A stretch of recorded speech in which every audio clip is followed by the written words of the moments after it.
Hello friends, welcome to my YouTube channel GS classes में आपका स्वागत है। फ्रेंड्स, आज हम अपने इस वीडियो में TGT PGT sociology practice set number 17 को सॉल्व करेंगे। ये प्रैक्टिस सेट बिल्कुल ही सिलेबस के अकॉर्डिंग तैयार किया गया है, तो वीडियो को पूरा देखिएगा। और हाँ, अगर आपको वीडियो पसंद आए तो वीडियो को लाइक ज़रूर करिएगा। तो चलिए देखते हैं आज का हमारा फर्स्ट क्वेश्चन है, निम्न दो कथनों पर विचार कीजिए। यहाँ पे दो कथन दिए गए हैं। पहले को कथन ए से और दूसरे को कारण आर से दर्शाया गया है। कथन ए कह रहा है कि जात एक स्तरिक सामाजिक व्यवस्था है और कारण दे रहा है इसका कि प्रत्येक स्तरिक सामाजिक व्यवस्था की विशेषता जाति है। ठीक है, प्रत्येक स्तरिक सामाजिक व्यवस्था की विशेषता जो है यह जाति है। क्वेश्चन क्या पूछ रहा है? क्वेश्चन पूछ रहा है कि निम्न में से कौन सा सही है। ऑप्शन नंबर ए है हमारा ए तथा आर दोनों सही हैं तथा आर ए की सही व्याख्या है। ऑप्शन नंबर बी है ए तथा आर दोनों सही हैं परंतु आर ए की सही व्याख्या नहीं है। ऑप्शन नंबर सी है ए सही है परंतु आर गलत है। और ऑप्शन नंबर डी है ए गलत है परंतु आर सही है। तो इसका राइट आंसर क्या होगा? तो इसका राइट आंसर हो जाएगा हमारा ऑप्शन नंबर सी, ए सही है परंतु आर जो है हमारा यह गलत है। भारत में जातियों ने संस्तरण की जो व्यवस्था है उसको पैदा किया हुआ है और प्रत्येक जाति समाज के एक खंड का निर्माण करती है। साथ ही वर्ग भी सामाजिक स्तरीकरण का एक प्रमुख स्वरूप है, परंतु जाति प्रत्येक स्तरीय सामाजिक व्यवस्था की विशेषता नहीं है। तो हमारा ए सही है परंतु आर जो है यह गलत है। ए सही है परंतु आर जो है गलत है। तो इसका राइट आंसर हो जाएगा ऑप्शन नंबर सी। आज का हमारा सेकेंड क्वेश्चन है। सेकंड क्वेश्चन भी वैसे ही है जैसे पहला था, यानी कि पूछ रहा है कि निम्न दो कथनों पर विचार कीजिए। पहले को कथन ए से और दूसरे को कारण आर से दर्शाया गया है। कथन ए कह रहा है कि जाति संतरण में एक धोबी निम्न परिस्थिति रखता है और कारण दे रहा है इसका कि एक धोबी दूषित करने वाला व्यवसाय निष्पादित करता है। क्वेश्चन क्या पूछ रहा है? क्वेश्चन सेम वही पूछ रहा है कि निम्न में से कौन सा सही है। तो कौन सा सही है? राइट आंसर होगा इसका ऑप्शन नंबर ए तथा आर दोनों सही हैं तथा आर ए की सही व्याख्या है। ठीक है, भारत की जाति संतरण में दूषित करने वाली जातियां सभी जातियों में निम्न परिस्थिति रखती हैं, अतः ए तथा आर दोनों सही हैं तथा आर ए की सही व्याख्या है। तो इसका राइट आंसर हो जाएगा हमारा ऑप्शन नंबर ए। आज का हमारा अगला प्रश्न है, वर्तमान भारत में संगठित मजदूर मुख्य रूप से निम्न में से किसका प्रतिनिधित्व करता है? वर्तमान भारत में संगठित मजदूर मुख्य रूप से किसका प्रतिनिधित्व करता है? राइट आंसर होगा ऑप्शन नंबर ए, एक सुपरिभाषित वर्ग का। वर्तमान भारत में संगठित मजदूर मुख्य रूप से एक सुपरिभाषित वर्ग का प्रतिनिधित्व करता है। जन्म के अतिरिक्त किसी भी आधार पर समाज में समूहों का निर्माण वर्ग कहलाता है जिनकी सामाजिक परिस्थिति एक समान होती है। तो इसका राइट आंसर होगा हमारा ऑप्शन नंबर ए। आज का हमारा अगला प्रश्न है, एक बहुजातीय भारतीय ग्राम में एक हरिजन परिवार एक ब्राह्मण परिवार की जीवन शैली का अनुसरण करने का प्रयास करता है। परिणामतः हरिजन परिवार की जीवन शैली में कुछ परिवर्तन घटित होते हैं। समाजशास्त्री भाषा शैली में ऐसे परिवर्तनों को निम्न में से किस पर आरोपित किया जाता है?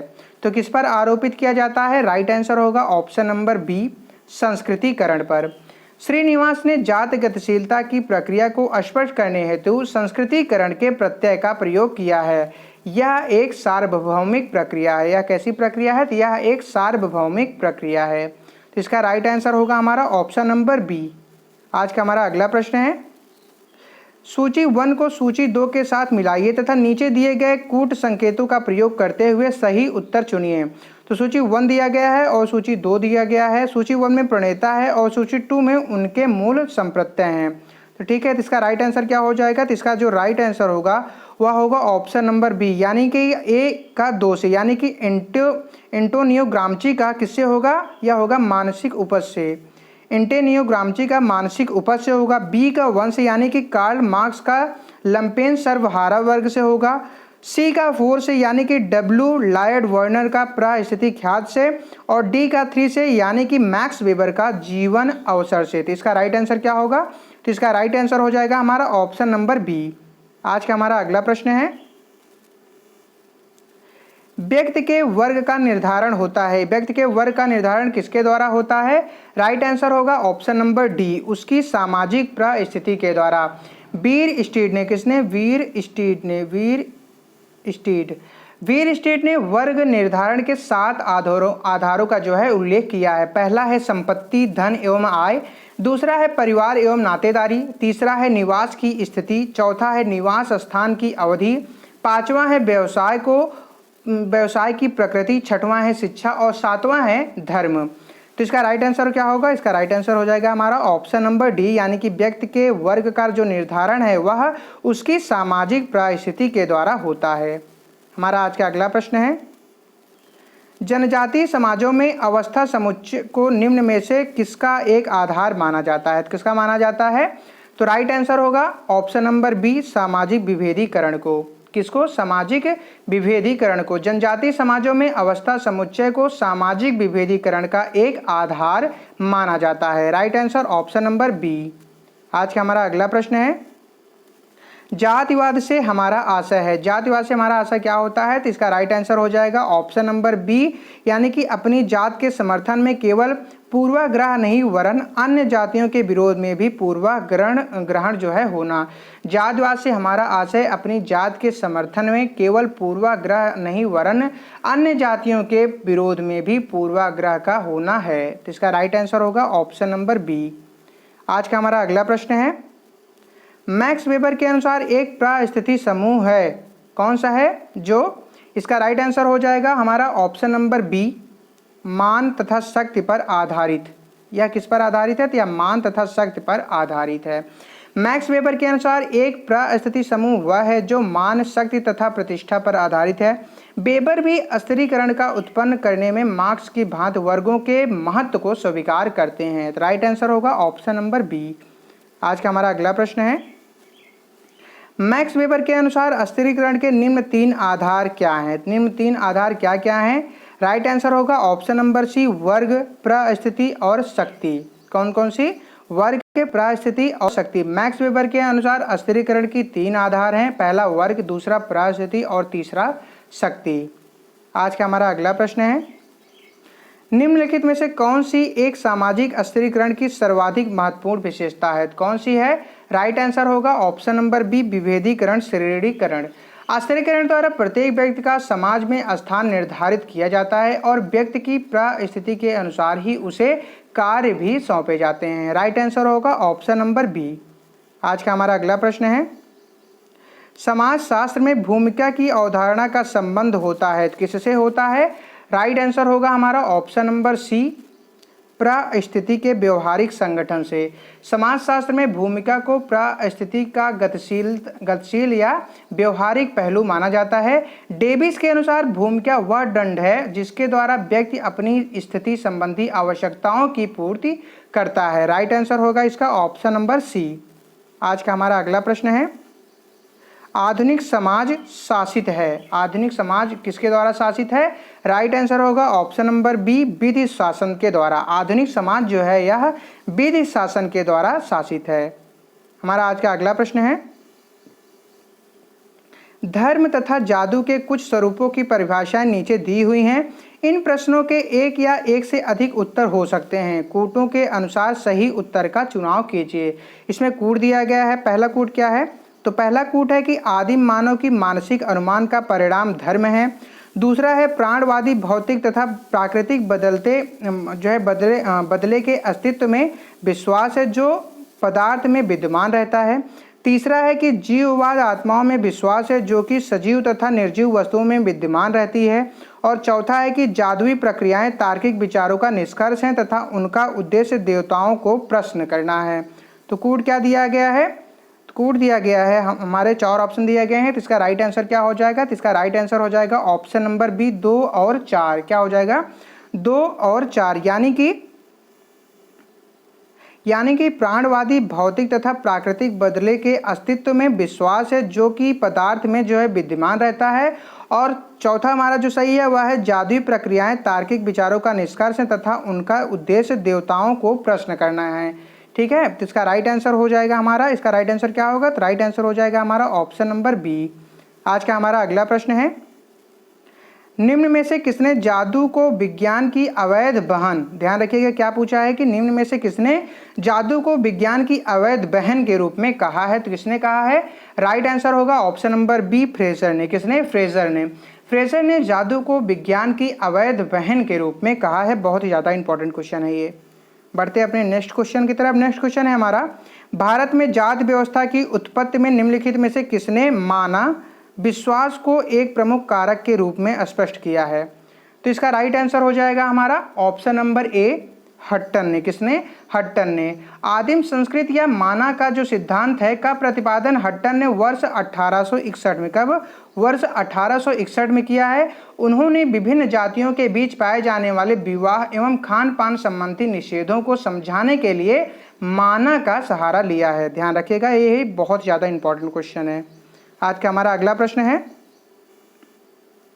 सूची 1 को सूची 2 के साथ मिलाइए तथा नीचे दिए गए कूट संकेतों का प्रयोग करते हुए सही उत्तर दीजिए। तो हमारे 2 सूची दिए गए हैं, इसका मिलान करना है। तो इसका राइट आंसर क्या हो जाएगा हमारा? कूट क्या है देख लेते हैं। इसका राइट आंसर हो जाएगा हमारा ऑप्शन नंबर बी, ए का 2 से, बी का 3 से, सी का 4 से, यानी कि डी का 1 से। आइए मिलान कर लेते हैं।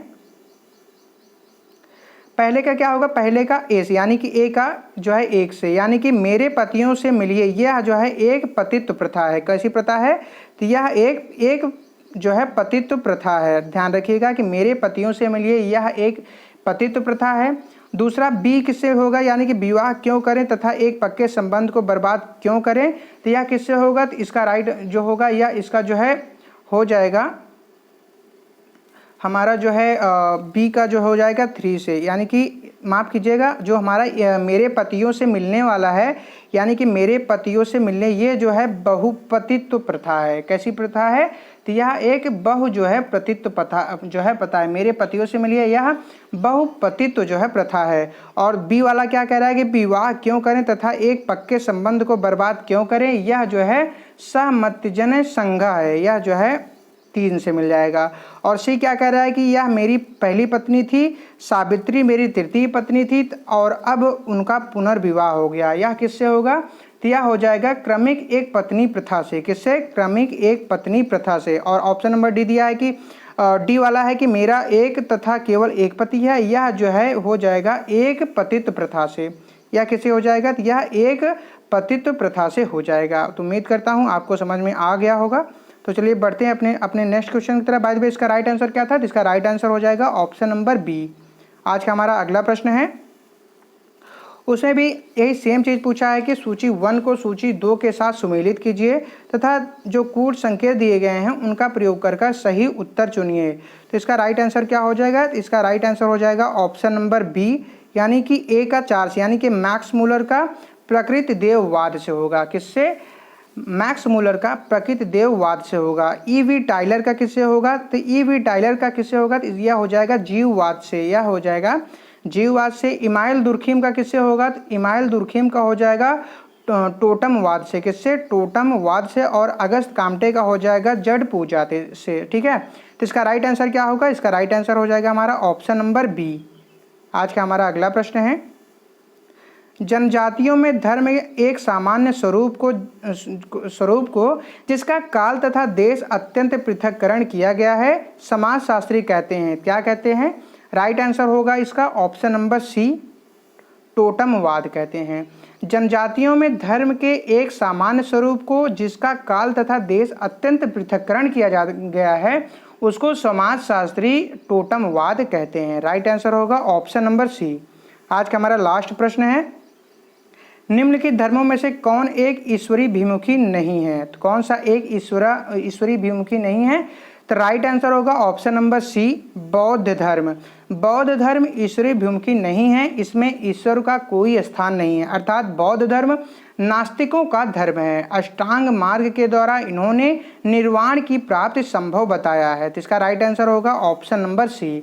फ्रेंड्स, उम्मीद करता हूं कि आपको वीडियो पसंद आया होगा। अगर आपको वीडियो पसंद आया है तो प्लीज़ वीडियो को लाइक कर दें, और अगर आपको वीडियो पसंद नहीं आया है तो वीडियो को डिसलाइक कर दें। और आपने वीडियो को डिसलाइक क्यों किया है इसको कमेंट बॉक्स में कमेंट करके ज़रूर बताएं। और हाँ फ्रेंड्स, अगर आप हमारे चैनल पर पहली बार विजिट करें तो प्लीज़ चैनल को सब्सक्राइब करना ना भूलें। चैनल को सब्सक्राइब कर बेल आइकन प्रेस कर लें ताकि आपको हमारे आने वाले सभी वीडियो का नोटिफिकेशन मिलता रहे।